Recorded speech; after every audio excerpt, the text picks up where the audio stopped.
Dungeons and Dragons. Most everyone's first foray into tabletop role-playing games, it has become eponymous to the hobby as a whole. Among people who play board games, Catan is likewise the first thing people think of, next to Monopoly. Ugh. Get that out of here.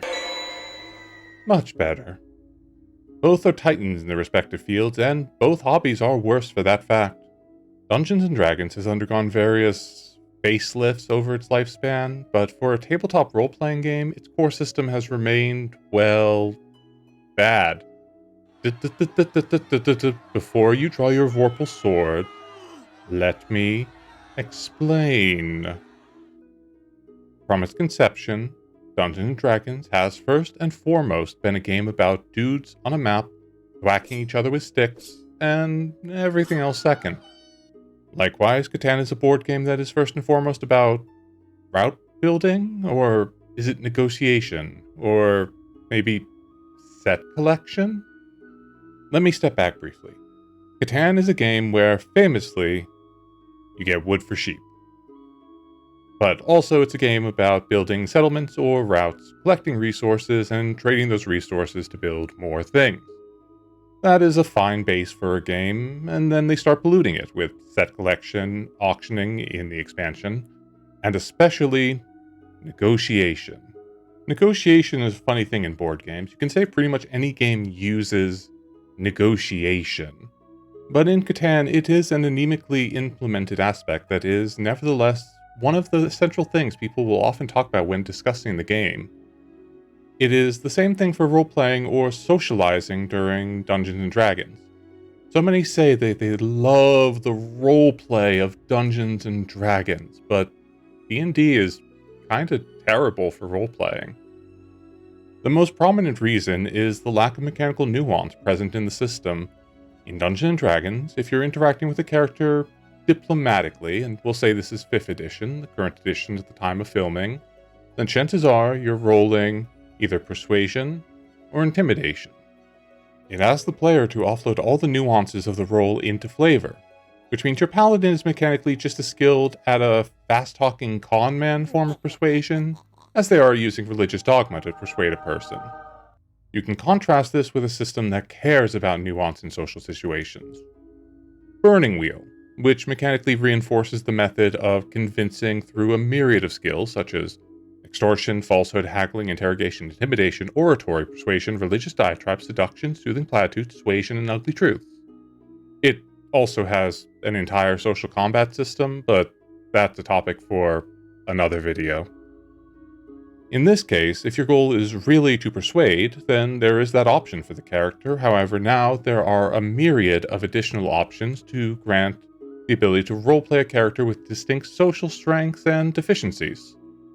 Likewise, in Catan, the rules for trading amount to not being able to give things away, not trading development cards, and not trading the same resource. Trading is strictly limited to resources. A true negotiation game could have you trading settlements, roads, cards, or even promises. Negotiation isn't the only vestigial mechanic in the game either. I'm looking at you, set collection containing only one variety of card. A great example of true negotiation gaming is brought to its logical conclusion in Sidereal Confluence, a real-time trading game where each person plays a race of aliens. Each alien has a way to process resources, but the game exists in the gulf between what they need to fuel their machines and what they can produce. The player needs to negotiate resources with other players, but they also trade in binding promises, conduct multilateral trade deals, trade away technology, currency, or pretty much anything that isn't actual victory points. Even the machines they use to process resources themselves. In comparison, Catan has many different mechanics, but none are particularly fleshed out. Thus, instead of sticking with the solid foundation that the core mechanics laid out, it begins to resemble a mass of different mechanics strung together without doing anything really exemplary for the sake of being able to say that mechanic is included. Whenever someone says they like Catan, I always have to ask what they like about it, because I can guarantee there's a game that focuses on that aspect and does it in a more fleshed out and interesting way than the scattershot yet vapid mechanics of Catan. Now, if we turn our analysis back to D&D, the foundation of Dungeons & Dragons is to be a good tactical wargame with vague gesticulations around the idea that you can roleplay if you so want, and some threadbare mechanics to devote to the rest of the system. Since it is the entry point to the hobby, people tend not to realize how combat-centric and overly fleshed out the encounter mechanics are for Dungeons & Dragons. Compare this to, say, Blades in the Dark. That is a system in which you are playing criminals of one flavor or another as you gain prestige and territory for your game. Fights do happen in Blades in the Dark, but there is no grid-based map movement, no initiative track, and absolutely zero rules about whether you can attack with 2 different weapons after using a move action. Instead, the combat is focused on the narrative. All those cool tricks that one player at every table wants to do, involving backflipping off an enemy before throwing a sword at someone's face like a javelin, can actually be done without causing the GM's head to melt down as they try to remember the rules for an improvised throwing weapon in the middle of combat. This initial exposure to Dungeons & Dragons combat creates an anchoring effect in players, making them believe that every tabletop role-playing game must be a complex morass of math and must feature little dudes on the map doing some second-by-second tactical combat. Sometimes, combat is meant to be the focus of a game. These might be your dungeon crawls or similar adventures where you want specific and detailed combat. But is this really the main focus for every game? If people treated Dungeons & Dragons as filling this niche in the hobby, then that would be fine. Instead, people spill countless ink creating hacks or homebrewing the system to make it fit something actually made to roleplay. For those entering either hobby, the chances are high that they will encounter one of these games as their initial on-ramp. From there, especially for Dungeons & Dragons, a sect will get stuck in that environment believing it to be the be-all and end-all of tabletop role-playing games. Now, I'm sure some of you just said, and why do you care about how people run their tables? Because I can hear you.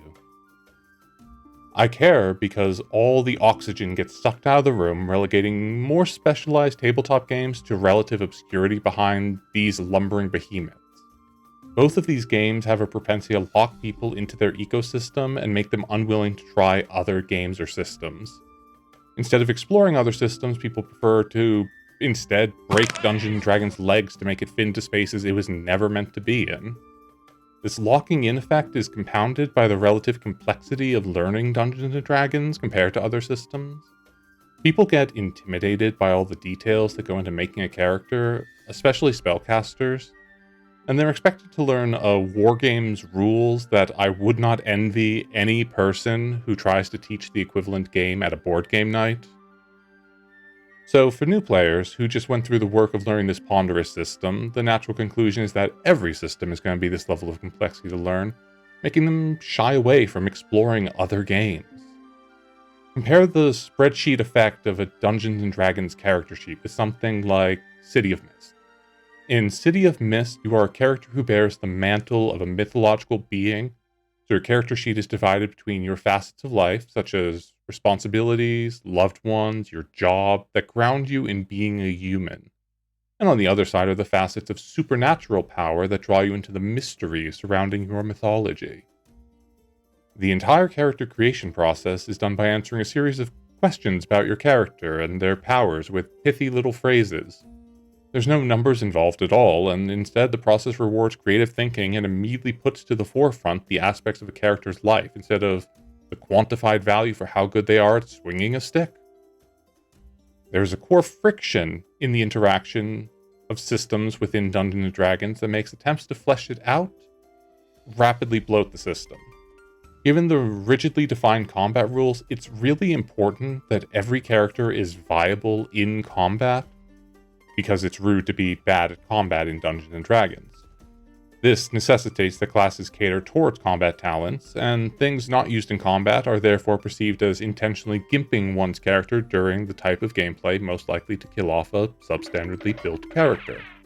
So, to add equal depth to other facets, either an entire social identity track has to be developed in parallel to the combat persona, or some similar method to create a dedicated non-combat profile, as well as changes needing to be made to the underlying system to avoid relegating non-combat interactions to a singular die roll need to be created. Instead of seeking out a system that does this, people anchored to Dungeons & Dragons will rewrite the classes, the implied setting, and attempt to rework the base layer of the system to make it fit their sci-fi, high-intrigue political thriller game. This ends up causing far more work for the person running the campaign than they need to do, and will, in all probability, run into balance issues along the way, assuming they don't burn out partway through the endeavor and never get to play their game at all. Both these games have a multitude of mechanics where the majority lack mechanical nuance, making aspects that people see as critical to their identities perfunctory in actuality. This leads to people settling for these properties as they are already known rather than searching for what else might exist that better meets the needs of the table. So, next time you're looking to start a new tabletop role-playing game, think to yourself, is my game best served by a complex fantasy wargame? It may be. Then Dungeons & Dragons might be the right system for you. But if it isn't, then consider looking at what other systems offer that might just perfectly fit your high fantasy jailbreak campaign. The answer is Fabula Ultima, by the way. Similarly, when you next sit down to a board game night with Catan, ask yourself, what is it I like about this game? Head over to a resource like Board Game Geek and find a whole new world of possibilities in theme and mechanic to find your new favorite game. All I'm saying is that if your table, like so many, are focused on the role-playing side of a tabletop role-playing game, then think about finding a system that actually wants you to roleplay instead of including as an afterthought. You'll be amazed what's out there.